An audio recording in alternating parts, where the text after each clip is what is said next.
Hi friends, आज की video में हम आरक्षण पर बात करेंगे। आरक्षण फिर से चर्चा में आ गई है। ऐसा है कि केंद्र सरकार ने एक बिल लेकर आने वाली है सदन में, संसद भवन में, जिसमें आरक्षण के विषय में ही वो बिल होगा, जिसमें कुछ राज्यों को कुछ विशेष पावर दिए जाएंगे। आखिर वो बिल क्या है, फिर से आरक्षण चर्चा में क्यों आ गया है, ऐसी कौन सी चीज़ें थी जो पहले नहीं थी आरक्षण में, अब आने वाली है।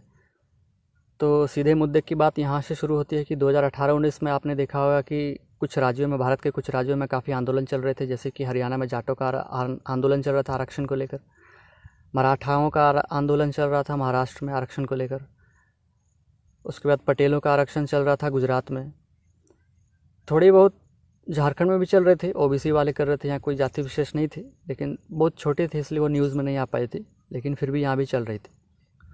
आखिर क्या दिक्कत थी उस समय केंद्र सरकार और राज्य सरकारों के पास जो इन्हें आरक्षण नहीं दे पाए थे, जबकि आंदोलन चल रहा था। उस समय लोकसभा के इलेक्शंस भी हुए, इन राज्यों में इलेक्शंस भी हुए, फिर भी आरक्षण का मुद्दा केंद्र में तो था, पर अभी तक आरक्षण मिला नहीं।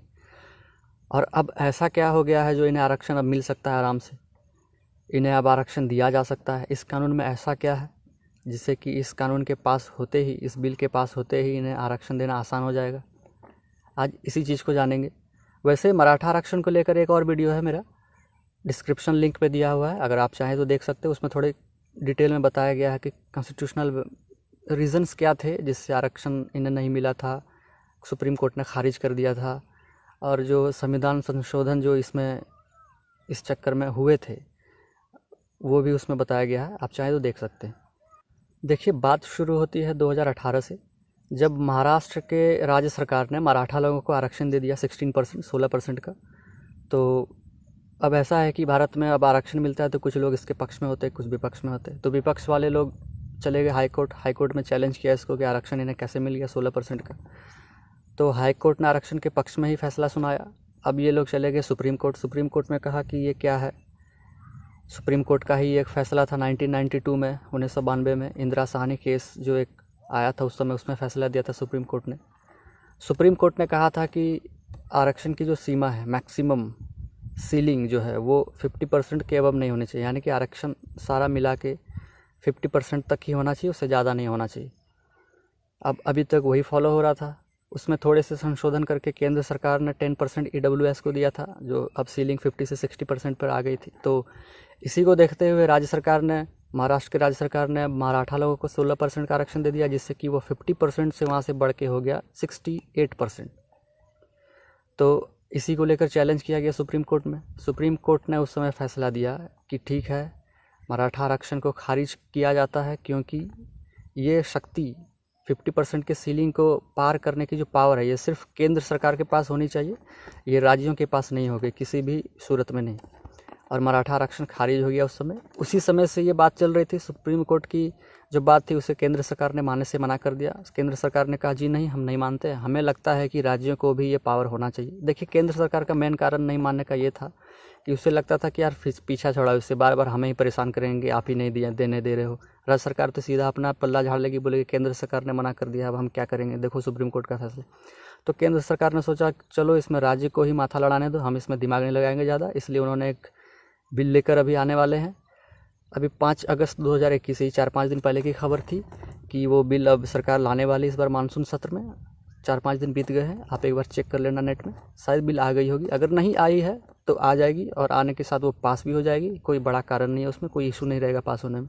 तो बेसिकली इस कानून में यही होगा कि इसमें राज्यों को भी अपने पूर्ण अधिकार मिलेंगे, पूरी तरह से वो फ्री होंगे अपने राज्य में लोगों को इस लिस्ट में शामिल करने या निकालने के लिए कि किसे आरक्षण मिलना चाहिए, किसे नहीं मिलना चाहिए। अब उसमें सिर्फ केंद्र वाले को परेशान नहीं करना पड़ेगा, जैसे कि अब केंद्र वाले लिस्ट बनाते थे कौन ओबीसी में शामिल होगा, कौन नहीं होगा। अब राज्य वाले भी कर सकते हैं, ये कानून अगर पास हो गया तो। आप संविधान की नज़र में अगर इसे देखें तो ये फेडरलिज्म का एक बहुत अच्छा एग्जाम्पल है, जिसमें पावर को स्टेट को भी अच्छे खासे दिए गए, जैसे अमेरिका में चलता है। अमेरिका तो एक अच्छा खासा उदाहरण है फेडरल कंट्री का। हमारा इंडिया फेडरलिज्म तो था, आप कह सकते हैं क्वासी फेडरलिज्म है यहाँ, यानी कि पूरी तरह से फेडरल तो नहीं है। यहाँ सेंट्रलाइजेशन ज़्यादा है, सेंट्रल ज़्यादा मजबूत है। लेकिन आरक्षण के क्षेत्र में ये हो रहा है, तो आप संविधान की नज़र से देखें तो ये फेडरलिज्म का एक बहुत अच्छा एग्जाम्पल है। खैर, अब है कि इससे फ़ायदा किसको होगा। तो देखिए, फ़ायदा होगा उन राज्यों में, जिन राज्यों में आंदोलन चल रहे थे, जैसे कि गुजरात हो गया, वहाँ के पटेलों को आरक्षण मिलने में फ़ायदा होगा। अब पटेल बोलेंगे कि अब आप हमें आरक्षण दीजिए, केंद्र ने तो ये बिल पास कर दिया, अब सब आपके हाथों में है। राज्य सरकारों को ये बोलेंगे। हरियाणा में जाट वाले अब हरियाणा सरकार को घेरेंगे कि अब आप आरक्षण हमें दो। उस समय तो दिया नहीं, बोला कि ये 50% को सीलिंग वाला ये केस चल रहा है, हम पार नहीं कर सकते, आप अब हमें दे दो।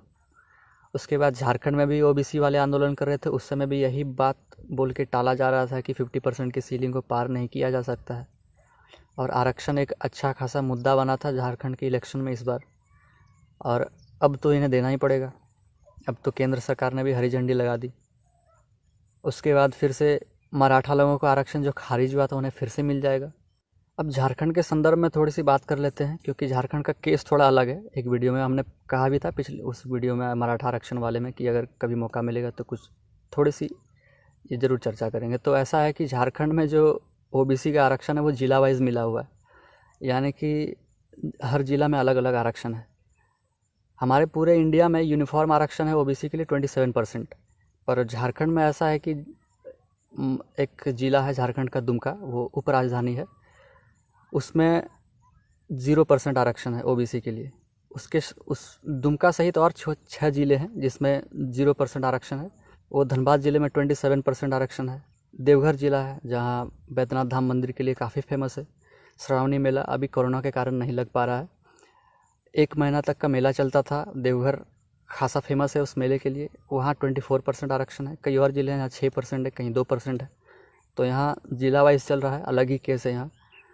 अब तो ये यूनिफॉर्म होगा, क्योंकि अब राज्य सरकार को ये पावर मिल रही है इस बिल के आने से। तो यहाँ के लोग जो आरक्षण मांग रहे थे, अब वो ये बातें रख सकते हैं जाके मुख्यमंत्री के पास कि अब आप यूनिफॉर्म कर दो, पूरे राज्य में 27% कर दो, कहीं 0 है, कहीं नहीं, कहीं 27 है, कहीं नहीं है। तो अब उन्हें ये करना ही पड़ेगा। तो झारखंड के लोगों के लिए एक अच्छी खबर है कि यूनिफॉर्म हो जाएगा ओबीसी आरक्षण, और मराठाओं के लिए तो जो खारिज हुआ था फिर से मिल जाएगा, पटेलों को भी मिल जाएगा, अब जाटों को भी मिल जाएगा। अब देखिए, एक जुडिशियल रिव्यू होता है, सुप्रीम कोर्ट उसका जुडिशियल रिव्यू करेगा कि हाँ ये इन्हें आरक्षण देना चाहिए या नहीं देना चाहिए। खैर, वो अगर मजबूत पक्ष होगा आरक्षण के लिए तो जुडिशियल रिव्यू में तो पास हो ही जाएगा, वो क्या करेंगे। जहाँ तक इस बिल के पास होने की बात है, बहुत सारे लोगों को लग रहा होगा अगर ये पास नहीं हुआ, मान लो राज्यसभा में पास नहीं हुआ, तो ऐसा नहीं है, पास हो ही जाएगा। ऐसा कोई भी पार्टी नहीं है जो विरोध करके फंसना चाहेगी। बीजेपी एक ऐसी पार्टी थी जो विरोध कर रही थी आरक्षण को लेकर, लेकिन अब वही आरक्षण देने जा रही है। तो मुझे ऐसा नहीं लगता कि कोई और पार्टी है जो विरोध करेगी। लोकसभा में तो ये पास हो ही जाएगी, राज्यसभा में भी ये पास हो जाएगी। तो खुशखबरी है जिन्हें आरक्षण मिल रहा है उनके लिए, और जो आरक्षण के विरोध में है उनके लिए एक विरोध करने का फिर से मौका आ रहा है। अब देखते हैं वो क्या करते हैं, किस तरह से फिर बात आगे बढ़ती है। खैर, आज इतना ही।